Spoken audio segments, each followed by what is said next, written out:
Here it is, guys, the best cases for the Galaxy S20, S20 Plus, and S20 Ultra that also happen to be budget cases. These cases are going to give you the protection and quality of a $50 or $60 case, but in a price range that's less than $20, with the exception of this case, which is about $30. None of these cases are sponsored. I've just used a lot of cases over the years, and these are my personal favorites for different types of situations. One important thing to point out is that all of these cases do support wireless charging. Instead of just showing you a bunch of times on a wireless charger, I figured I would just tell you right up front. I also have links to all of these cases in the description and a pinned comment, so if you're short on time and you just want to go look quickly at the cases on Amazon, you can click down there to do that. And if you want to skip around the video to different cases, I do have time codes in the description and that same pinned comment as well to make it easier for you to look at a specific case. But I highly recommend that at the very least, you guys check out this kickstand case because it has a pretty unique feature. First, we're going to take a look at my two most recommended cases. The first one here is the Spigen Tough Armor, and this is an incredibly tough case in a very slim package. So if you're someone who drops your phone a lot and you want something that's really going to give you a lot of protection, but you also don't want something very bulky, this is the case to get. And a new thing that Spigen's added recently is this yellow in here is actually a super cushiony, super thin foam to give you even more protection than the previous generations of this. I'm going to go ahead and pop the phone in now so you guys can see what this looks like with the case on. While we're on this side, I want to start with the buttons.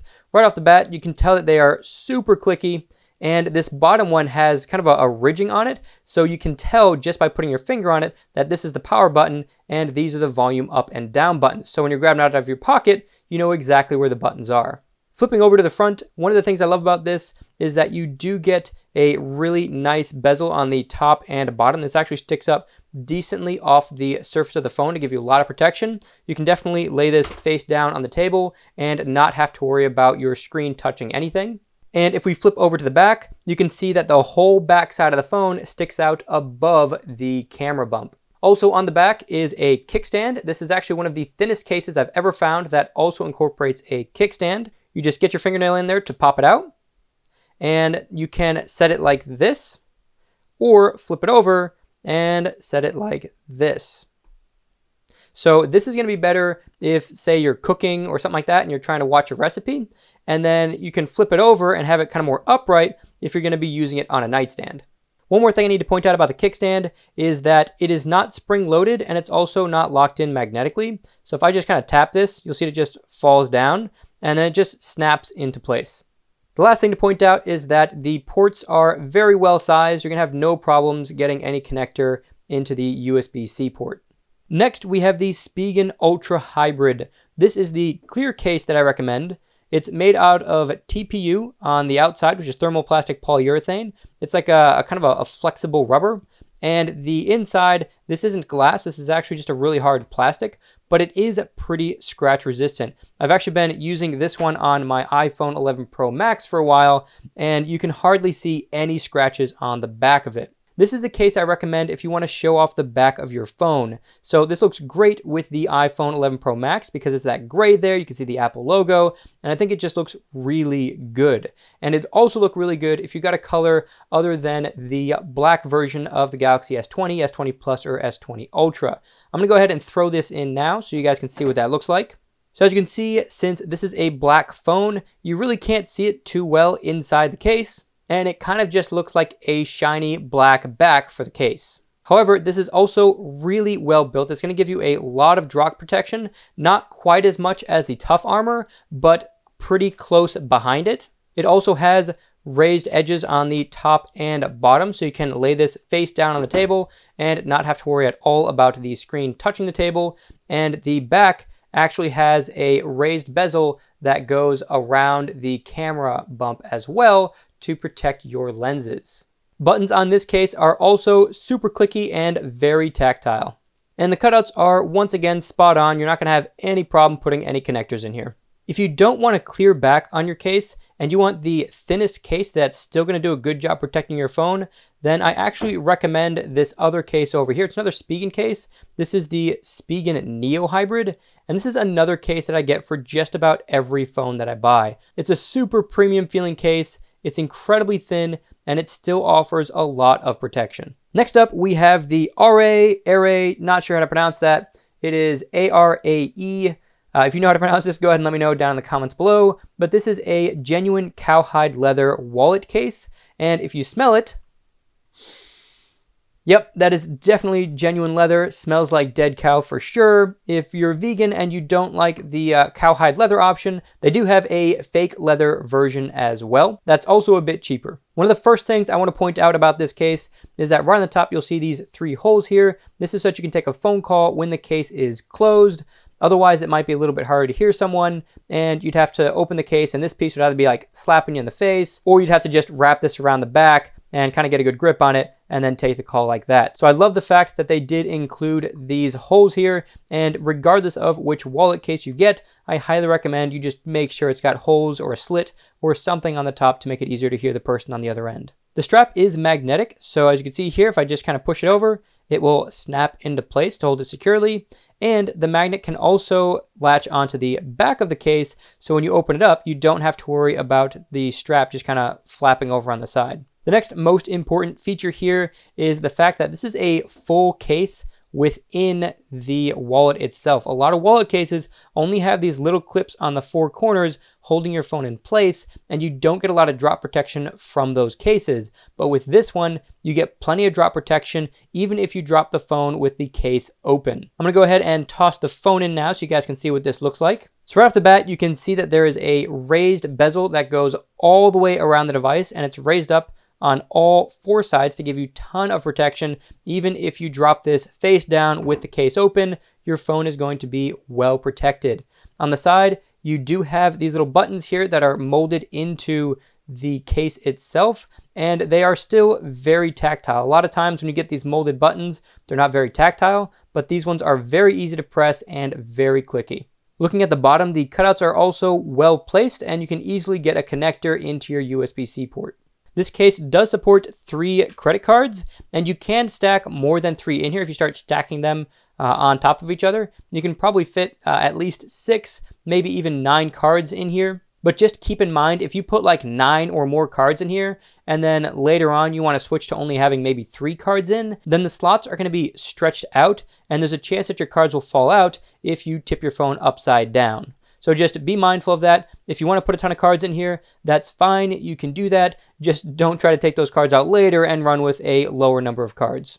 Behind the card slots is another little opening for things like receipts or cash. Another incredible feature with this case is that between the front leather and these pockets right here, there's actually a layer of RFID blocking material. So if you have an RFID type credit card, you'll be protected from someone trying to steal your credit card information by bringing an RFID reader near your case. Flipping over to the back, you do get solid protection on your cameras as well because they are recessed behind the back leather. One more awesome feature with this case is that if you pull the inside of the phone up, you can actually lay this on its side and use it like a kickstand. And this is obviously also adjustable, so you can have it tilted more up or at more of a steep angle. And in case you're wondering, you can't really stand it up vertically if you want to do like a portrait mode thing. That does not work too well with this. As I mentioned earlier, if you want a cheaper version of this, you can get the non-real leather version. Just be aware that the S20 Ultra size of that, for some reason, doesn't have these hole cutouts, but the S20 Plus and the regular S20 sizes do have the cutouts. Next, we have the case for anyone working in construction, maybe you're a contractor or something like that. This is the most rugged case in the bunch. This is the Supcase Unicorn Beetle Pro. Right off the bat, you can see that you do get a pretty nice belt clip, and it takes a good amount of force to open this clip so you know it's going to stay on. And you can also adjust it to a bunch of different angles as well. And each one of these adjustments does take a good amount of force, which again, if you're in construction, that's a really good thing because you don't want this thing just flipping all over the place on your hip. To pop the phone out, just pull this tab, grip the phone with your thumb here, and just pull out. Even if you don't care for the belt clip, this is still an incredibly protective case that's worth looking into. This is a 2-part case. The inside is a hard plastic. on the back, you have this thermoplastic polyurethane type material. And so this is kind of like a rubbery material for drop protection on the corners. And you also have some raised rubber little feet here to help reduce impact as well. To get the front plate off, you do have to start prying from this bottom corner here. Now that is one of the things that has been notoriously difficult with any of these two-piece cases that I've used before, is that getting the two pieces separated from each other is a bit of a chore. As you can see, I'm definitely having a hard time getting these two pieces separated. Once you can get your finger in here, you're going to start prying to the side and up. You can see there I've just kind of released the side of it. You're going to work your way around the case, around all the corners and the edges until you can get one of the sides out like this. You're just going to kind of keep working all the way around until you can get it out. So definitely a process to get the two pieces apart, but this is one of those cases that once you put it in this super rugged case, you're probably just going to leave it in there. To put the phone in, you're going to put the front plate on first. So the buttons need to line up in these holes. So I'm going to go ahead and slide it in like this, line the buttons up, and then just slide it over the front of the phone like that. Then I'm just going to put the whole thing into the back of the case, just like I would if I was putting a smartphone into a case without a cover. And just like that, you've got maximum protection for your Galaxy S20, S20 Plus, or S20 Ultra. This is an incredibly rugged case, and your phone could take some serious drops without getting any damage. The bezels on the top and bottom are very large. The bezels on the sides are also large as well. Certainly a face down protection for laying on a table, but even just face down dropping on pretty much everything, you're going to have tons of protection. The only thing that's going to damage this is if you drop it face down onto like a rock that's pointed up like this and it hits just the screen. Other than that, this is going to do an excellent job protecting your phone. The buttons are also super clicky, which is very important for a smartphone case. And the back gives you loads of protection around the camera. I mean, you can see that the camera is pretty well recessed behind the case.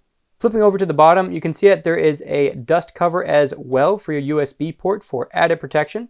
One more incredible feature with this, which is really the main reason why I like this case over other holster style super rugged cases, and it's because this back here is actually a kickstand. So that pulls out and snaps into place just like that. And not only can you put the phone in a normal traditional kickstand mode, in landscape mode, you can also put it into portrait mode, which is super cool. So if you're looking for the most protective case you can get and want to spend less than $20, this is the case for you. One last thing I forgot to point out is that you can put the case in the holster in any orientation. So whether this orientation or if you flip it over and put it this way and lock it in like that, you're not going to accidentally be clicking any of these buttons because there's a little ridge that bumps out over the buttons so they're not accidentally pressed. The last case is a pretty unique kickstand case. It's the ESR Metal Kickstand case, and what's unique about this is a few things. One, it has a magnet that holds it closed, which is a nice extra little touch, but more importantly than that, it has friction to it so it can stay in a bunch of different orientations. I'm going to pop my phone in here so I can demonstrate just how cool this is. All right, so my phone's in. I'm going to go ahead and open up the kickstand case all the way and slide these out of the way here. Now, when you look at this, you might think, oh, okay, this kickstand pops out like this. The phone must go this way. And you can totally do that, but that's not how this is meant to be used. You're actually supposed to lay it this way, and now you can push your phone into a number of different orientations, which is awesome. And eventually you'll get to a tipping point where it will stop and just kind of collapse in on itself. But as you can see, you can go pretty far back before it collapses. So you have lots of different options for viewing angles. And on top of that, the most unique thing about this kickstand case that I haven't seen on many cases at all, especially in this form factor on a case that's this small, is if you open this all the way up, you can actually go into portrait mode, which is amazing for things like video chat. And when you're done using the case, not only does a magnet snap it down, but it also presses in and locks into place. And it's super easy to pop it back out as well but it does hold securely. So ESR really knocked it out of the park with this kickstand. If you're looking for a super thin kickstand case with decent protection, this is the one I recommend. And speaking of protection, you do get raised bezels on the top and bottom, but they're not as raised as the other cases. So this is probably the least protective of all of these cases for dropping, especially face down, but it's still solid protection overall. As far as the buttons go, they are super tactile, very good buttons. And this may look like it's a soft plastic, but it actually feels more like a very soft touch rubber, and it's very easy to hold on to. It doesn't feel like it's just gonna slide right out of your hands. Again, soft touch and it's very smooth, but it's not so smooth that it's hard to hold when you're taking a phone call. Flipping over to the bottom, you can see that the cutouts are also well spaced and well sized for your USB-C port. And if you don't like matte black, you can also get this case in a clear finish, as well as like a translucent black finish. Let me know what your favorite case is down in the comments below, even if it wasn't in this video. And if you're already subscribed, don't forget to click that notification bell next to the subscribe icon, or you won't actually be notified when I upload new videos. Thanks for watching, guys. That's it for this Techisode. God bless, and I'll catch you in the next one.